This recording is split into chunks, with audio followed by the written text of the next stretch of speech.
to Made by Nale. So today I'm literally wearing 100% Made by Nale. So I'm wearing that Miumiu skirt that we made, and I'm also wearing this glittery top. Today I'm going to be showing you what I did with the leftover leg. We're talking you guys through how to make a bucket hat. Jacquemus inspired, like when you take out the white, it literally looks like the Jacquemus version. So we want to start off with a pair of scissors and an old bucket hat. This is essential because it was my pattern. If you'd like, you can always download a pattern, but currently I've got no ink. So I had to make do, and I hardly ever wear this bucket hat. So I was like, you know what? It will be good for a pattern. So what I basically did is I traced around this and I just cut it up into sections. This is one of the best ways to learn because you can also see the stitch pattern. And don't worry guys, we literally use that material again, like it's not gonna go to waste.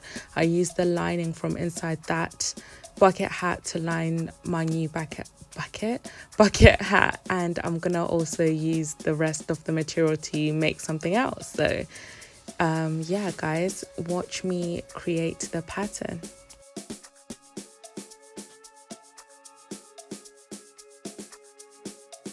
So once I'd cut out my pattern, I took my cargo pant legs and I literally like cut them open so that I could have a wider space to work with.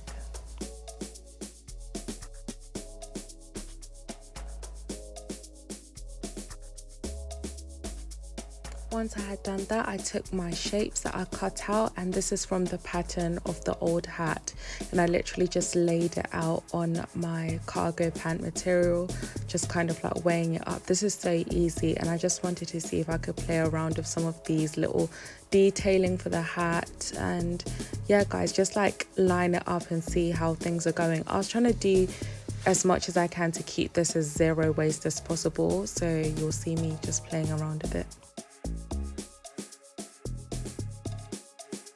Once I'd figured out how I wanted everything to be, I pinned everything together onto the fabric. This is me just showing you, like as you can see, I was just trying to make the most of the space, adding a bit of seam allowance. I added about 1 centimeter seam allowance when I was cutting around. And then I pinned together the pattern, as you guys can quickly see me doing, onto the fabric.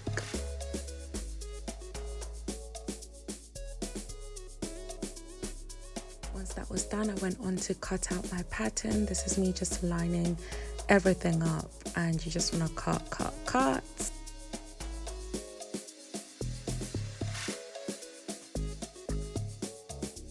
This is what I had once that was all cut out, all the shapes, and this was just me matching everything together to make sure that it's all aligned, and it was all working guys. It's so much better when it's like this, because then I know it's gonna turn out like a hat because all the pieces from our old design are on there. So yeah, this is just me making sure everything is together. Then once I did that, I also pinned together the sides because I wanted to make sure that it turns out to be a hat. So you want to do it right sides together.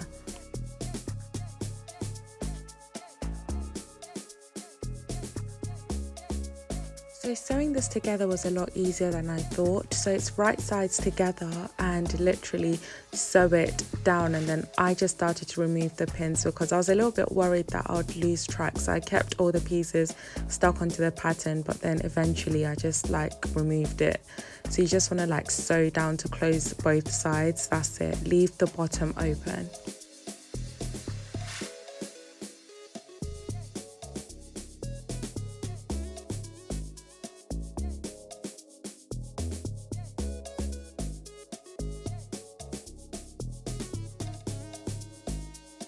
And you literally want to do the same for every single piece. I'll show you how to attach the pieces together. So you see we've got a second like longer piece. You want to just close up the edges before we join it on.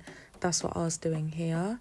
And you can see this is what I got. So now with the longer piece, which is going to be the flappy side, you want to do this. You want to match the sides together. I'm showing you. And you want to put it like so it's like right sides together, so that when you sew it and lift it, it will be like correct, if that makes sense. but this part is very confusing, I'm not gonna lie. So what you want to do, this is me just showing you, it's like a slower. You want to literally flip it like so and then pin around that hat, like the flappy side. I'm so bad at explaining things, but yeah, hope you guys can see what I'm doing here. You want to just pin, and I'm just showing you how it's meant to be, like so. Can you see? So that when we open it, it will be fine. And then I grabbed my pins, guys, because this is so important. Like when you see me pinning, you just know it's a serious job.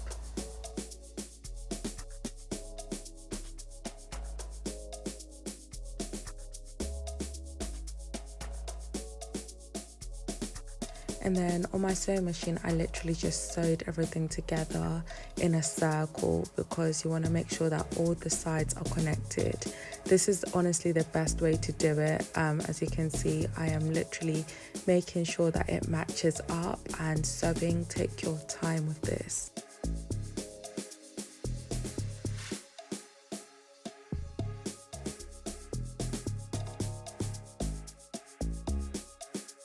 Once you've sewed around, you should have something that looks like this. And I was literally laughing because I was like, it literally looks like a mini little skirt, like a mini flouncy skirt, which is so cute. I loved it. So yeah, you should have something like this, and that's basically like, guys, your bucket hat. Your bucket hat done. I'm exhausted. So you want to grab the circle. You see, this part is a tricky part. This part basically is where you can see your seam allowance working. So you want to like fit it in on the inside. Make sure to remove that denim bit.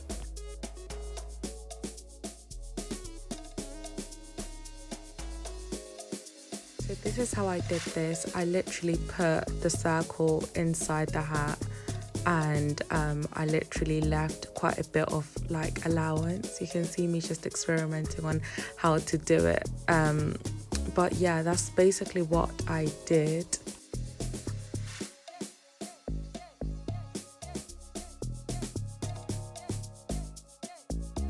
Once that was done, it was looking like this, and I had to figure it out off camera because it's a bit tricky.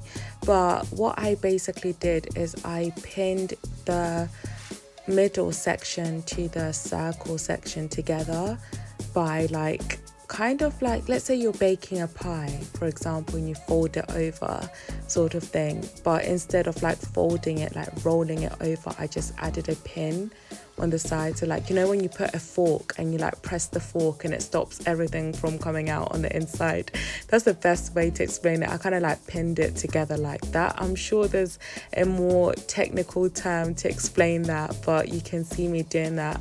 Don't think I'm gonna fast forward this part because I want you guys to see properly how I did that. So you want to turn the hat inside out, then you want to add the circle to the top, and you want to leave like some space. You can see how I'm doing it like so. So it shouldn't be as if you're like sewing on top. Can you see? Of the hat, you should be like sewing like so, so that it's on a flat surface. And then to sew everything together, guys, literally be very careful with this. You're literally sewing around like a full circle, making sure that it's as close to the edge as possible, and making sure that you're closing everything together. And that's basically how I made this bucket hat. I feel like explaining this has been so tough, but I'm gonna put out a easier way of doing it over on my Instagram, so make sure to check out at Made by Nale. Once I had finished sewing, I turned the hat inside out, and it should look like this, like very nicely done, like a bucket hat. Then you want to sew it, like if you want it crisp, just sew as you go along. But yeah, I was loving it at this point. But then I was thinking I should add some straps, so that's what I did. I then went on to add these little straps on the side just to give it that Jacquemus feel. And yeah, guys, super easy.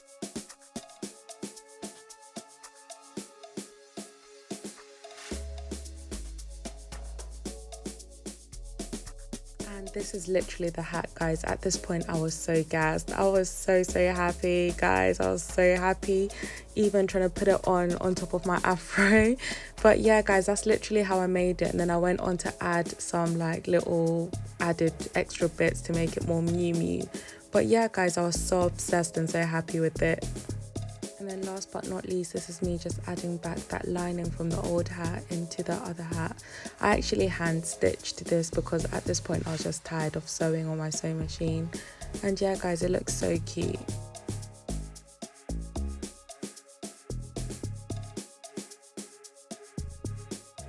And yeah, guys, that's how I made this hat. I'm so happy because it matches my skirt. And this is our first long video. Love you lots. Bye.